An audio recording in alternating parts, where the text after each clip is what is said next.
Hook. In a world shattered by eternal night, where the skies wept blood and humanity's last hope flickered like a dying ember, one man's unyielding faith summoned the divine. But what if God's return demanded a sacrifice beyond imagination? Dive into And We Knew God Had Stayed, a gripping tale of redemption, horror, and the price of miracles. If you crave stories that twist your soul and challenge your beliefs, subscribe now to unlock more epic narratives. Your next obsession awaits. The story. And we knew God had stayed. The world ended not with a bang, but with a whisper, a faint, echoing sigh that rippled through the atmosphere like the last breath of a forgotten God. It was the year 2047, and the skies had turned against us. Scientists called it the Great Dimming, a cosmic anomaly where the sun's light faded, strangled by an invisible veil of dark matter that no telescope could pierce. Cities plunged into perpetual twilight, crops withered under artificial lamps, and billions perished in the chaos that followed. Riots, famines, wars over dwindling resources, it was the apocalypse we'd always feared, but without the fire and brimstone of ancient prophecies. Just cold, unrelenting darkness. In the remnants of what was once Chicago, now a sprawling shantytown of rusted skyscrapers and flickering generator lights, lived Elias Thorne. He was a man of 52, with a face etched by loss and eyes that burned with the fire of unwavering belief. Elias had been a pastor before the dimming, shepherding a small congregation in the suburbs. His wife, Maria, and their 2 children had been taken early in the crisis, victims of a plague that thrived in the shadows. But Elias didn't break. Instead, he clung tighter to his faith, preaching to the huddled masses in underground bunkers. God has not abandoned us, he'd say, his voice steady amid the sobs and coughs. This is a test, and we will endure. One night, as the artificial clocks ticked toward what would have been midnight, Elias knelt in the ruins of his old church. The steeple had collapsed, burying the altar under debris, but he had cleared a space for prayer. The air was thick with dust and the metallic tang of blood from a recent skirmish between rival survivor groups. Lord, he whispered, if you are there, show us a sign. Restore the light. Stay with us. His words hung in the void, unanswered as always. But that night, something shifted. A tremor ran through the ground, subtle at first, like the heartbeat of the earth awakening. Elias felt it in his bones, a presence, vast and ancient, stirring. He dismissed it as fatigue, the delusions of a starving mind. But the next day, reports trickled in from scouts. Strange lights in the sky, not the auroras of old, but pulsing orbs that danced like fireflies in the gloom. People whispered of miracles. Elias gathered his followers, a ragtag group of 30 souls, from hardened veterans to wide-eyed orphans, and led them to the highest point in the city, the skeletal remains of the Willis Tower. From there, they watched as the orbs coalesced into a single, blinding point of light. It pierced the veil, a shaft of pure sunlight breaking through for the first time in years. Gasps echoed around him. It's him, Elias murmured. God has stayed. Word spread like wildfire through the survivors' networks. Pilgrims flocked to Chicago, drawn by tales of the miracle. Elias became a reluctant prophet, his sermons drawing thousands. The light grew stronger each day, warming the soil and coaxing green shoots from the cracked earth. But with the light came shadows, literal and metaphorical. Strange occurrences plagued the city. Whispers in the wind that drove men mad, visions of loved ones long dead beckoning from alleyways. Elias dreamed of a figure, cloaked in radiance, its face obscured, whispering promises laced with warnings. I have stayed, the voice said, but the price must be paid. Elias awoke from these dreams sweating, his heart pounding. He confided in his closest ally, a former scientist named Drive. Lena Voss. She was skeptical, her mind rooted in data and equations, but even she couldn't deny the anomaly. This isn't divine, Elias, she'd argue over flickering candlelight. It's physics, perhaps a wormhole or an alien intervention. We need to study it. But Elias saw her doubt as a test of his faith. God works through mysteries, he replied. We must trust. As the light intensified, so did the horrors. People began to change. At first, it was subtle, enhanced strength, wounds healing overnight. But then came the mutations. Skin turned translucent, veins glowing with an inner fire. Eyes shifted colors, reflecting unseen spectra. And the voices, everyone heard them now, a chorus urging sacrifice. Give of yourselves, they intoned, that the light may endure.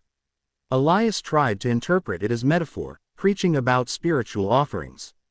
But one night, a young woman named Sarah, one of his earliest followers, climbed to the top of the tower and leapt, her body erupting in a burst of light as she fell.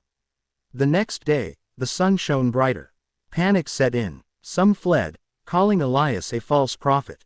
Others embraced the madness, forming cults that ritually scarred themselves to feed the light. Elias retreated to his church ruins, praying for guidance.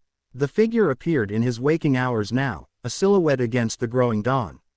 "I am the one who stayed," it said. "But to remain, I require vessels."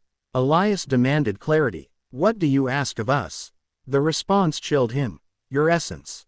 Your lives. Willingly given." Torn between faith and fear, Elias sought Lena's counsel again. She had been analyzing samples from the mutated blood that shimmered like liquid starlight. "It's not God, Elias. It's an entity, parasitic. It feeds on bioenergy. The light is a byproduct, but it's draining us." Proof came when a volunteer sacrificed himself in a public rite. His death amplified the light tenfold, but the survivors grew weaker, their skin paling. Elias refused to believe. "This is the rapture," he insisted. "The worthy ascend, but doubt not at him." He organized a council, gathering leaders from the influx of pilgrims. Among them was Marcus Hale, a warlord from the east, his face scarred from battles over fuel depots. "If this god demands blood, we'll give it, from our enemies," Marcus growled. Elias recoiled, but the idea took root. Raids began, capturing outsiders to offer up. The light blazed, turning night to day, but the cost was a city descending into barbarism. In the midst of this, Elias found love, or something like it, with Lena. Their debates turned to stolen moments in hidden alcoves, her rational mind clashing with his zeal, yet finding solace in each other. "What if you're wrong?" she asked one night, her head on his chest. "What if this destroys us all?" He held her tighter. "Then at least we knew God had stayed." The turning point came during a massive gathering. Thousands knelt before the tower as Elias led a prayer. The entity manifested fully, a colossal form of light, humanoid yet ethereal, descending like an angel. "I have stayed," it boomed, its voice shaking the ground. "Now, feed me." Chaos erupted. Some rushed forward, offering themselves. Others screamed in terror. Marcus's men began slaughtering dissenters, blood soaking the earth. Elias stood frozen, watching as the light absorbed the fallen, growing blinding. Lena pulled him aside. "We have to stop this. I've found a way. Disrupt the field with electromagnetic pulses." She revealed a device, cobbled from scavenged tech. Elias hesitated, his faith fracturing. "If it's God, we can't." But as he saw children being dragged to the altar, something broke. "Do it," he whispered. They climbed the tower amid the frenzy. The entity sensed them, tendrils of light lashing out. Marcus intercepted, sword drawn. "Traitor," he roared. A brutal fight ensued, Elias's faith-fueled strength matching Marcus's brutality.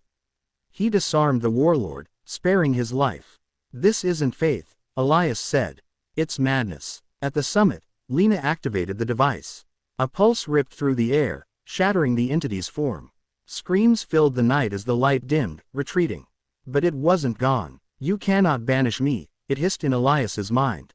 "I am eternal." The veil closed, plunging the world back into twilight, but pockets of light remained, remnants, perhaps, of true divinity.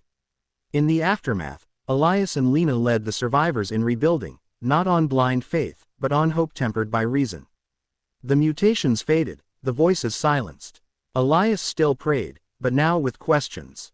Had it been God, an alien, a hallucination, whatever it was, they had known it had stayed, if only for a moment. Years passed. The dimming persisted, but humanity adapted. Elias wrote his story, a testament to the perils of unchecked belief.